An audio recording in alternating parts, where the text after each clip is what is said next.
This is the noon news from Montana's news leader. Good afternoon. Thanks so much for joining us as you head out for your weekend. I'm Aja Goare. Our top story today, the driver of the van that mowed down pedestrians in Barcelona remains at large. A manhunt is underway in Spain to catch the people responsible for that attack and a second one in another town last night. 14 people are dead, including one American. CBS's Jane Ferguson reports. This was the scene in Cambrils, Spain last night as a fifth terror suspect died in a shootout with police. Fitzroy Davies caught the firefight on his cell phone. For me, I thought he was hyped up, he was on something, because to get hit so many times and then get back up, and then when he was walking to the police, he was smiling, he was laughing, he was like jeering, saying, come on, come on. Police say the suspected terrorists in Cambrils were wearing belts with fake explosives. Like the attackers in Barcelona hours earlier, they drove their car into pedestrians, killing one person and injuring at least 7 others. Authorities believe both Spanish attacks are linked. The attackers, part of a terrorist cell who originally had planned a wave of attacks using gas canisters. Islamic State has claimed responsibility. Spanish media are reporting 18-year-old Musa Ukabir was the driver of the van in Barcelona, who zigzagged for 7 blocks, apparently trying to hit as many people as possible. He is still on the run. Here on Las Ramblas, the scene of the first attack, pedestrians are returning, many visiting the makeshift memorial, and some recalling the fear from yesterday's attack. I heard this crashing noise, I heard screams, I turned around and looked, and it was just like, seemed like an avalanche of hundreds of people started to run. Earlier, hundreds joined Spain's king for a moment of silence for the victims of the attack. Then the crowd erupted in applause, chanting, "I am not afraid." Jane Ferguson for CBS News, Barcelona. Spanish police have arrested 4 terror suspects, including 3 Moroccans and 1 from Spain. None had terror backgrounds. Tensions flare in Helena today, where police have arrested a woman protesting the removal of a Confederate memorial fountain. MTN's Jonathan Ambarian is live at Hill Park. Jonathan, what's happening right now? I got Wikipedia, homie, don't worry. Thank you, Asia. City officials are here behind me at the fountain. They are starting to work on taking apart the fountain and getting it ready for removal. There are several dozen protesters who've gathered here in the park to protest the removal of the fountain.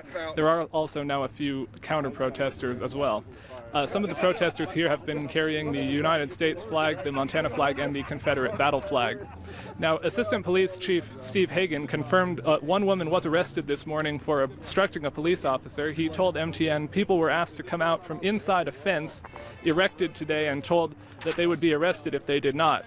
Amy Teagarden from the Helena Parks and Recreation Department says the city is making final preparations to take the fountain out. If all goes well, a crane will arrive later today to take it out.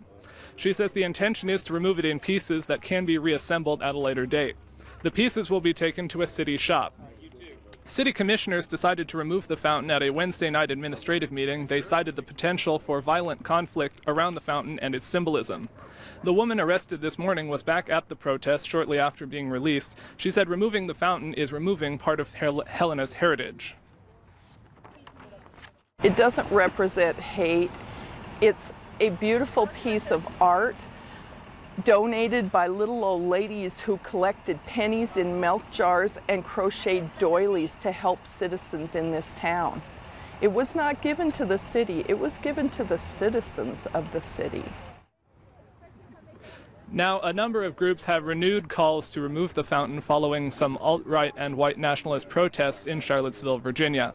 Reporting live in Helena, I'm Jonathan Ambarian, MTN News. Thank you so much, Jonathan. And nationwide, there are more than 1,500 Confederate symbols on display. In other news today, the Lolo Peak fire forcing 1,500 residents to evacuate has now destroyed structures. The Missoula County Sheriff's Office confirms the 19,000-acre fire has burned structures on Balsam Route Road off Highway 12. Authorities have not said whether those buildings are homes. The fire, though, grew 4,000 acres overnight. The Montana National Guard will assist local fire crews to secure homes and properties in the affected area. The fire prompted evacuations along both U.S. Highway 12 and west of Highway 93 as the blaze spreads east. The The American Red Cross has opened a new shelter for evacuees at the University Congregational Church. And meanwhile, the Sapphire Complex fire burning 25 miles south of Missoula in the Rock Creek drainage prompts new evacuations as it grows to more than 33,000 acres. The Granite County Sheriff's Office issued a mandatory evacuation order for the Upper Willow Creek area and a pre-evacuation order for the Marshall Creek area. A mandatory evacuation order remains in effect from Hogback Homestead south to Stony Creek and the Slide Rock Mountain area.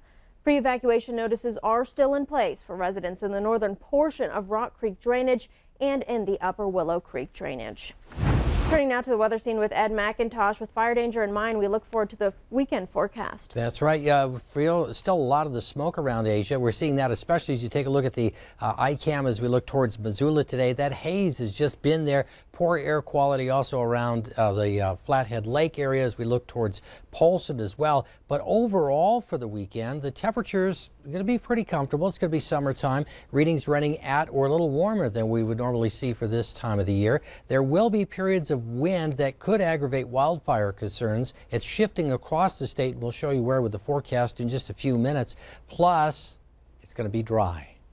We're going to talk more about the details on the forecast in just a few minutes. Thanks, Ed. We'll check back in. A homicide investigation is underway in Missoula after a home invasion turned deadly.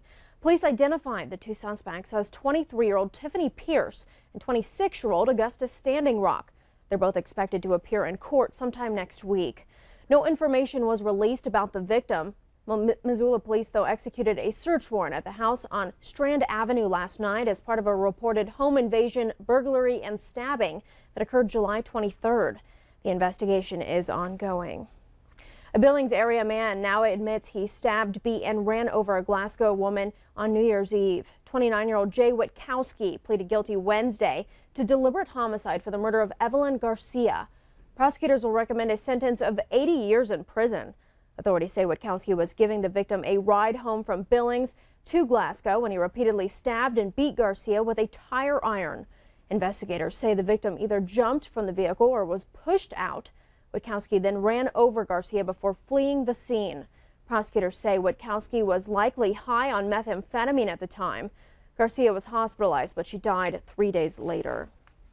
Missoula police have issued a missing and endangered person advisory for a 15-year-old girl who was missing under suspicious circumstances. That alert went out Thursday from Marilyn Pickett. She's described as standing 5 feet 2 inches tall with black hair and brown eyes.